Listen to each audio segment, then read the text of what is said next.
Welcome to Easy Learning. Exercise number 179.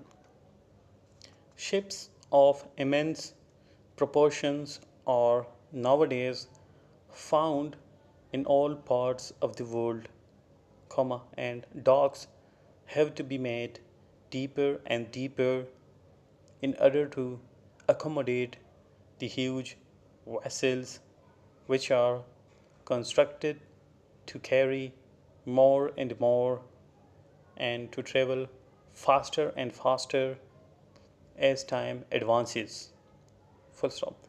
Distance between us and foreign parts is becoming less and less, and north and south, and east and west are being brought nearer and nearer, so that the desire long since expressed has almost been accomplished, and time and space have been practically annihilated by the progress of science and the ingenuity of man.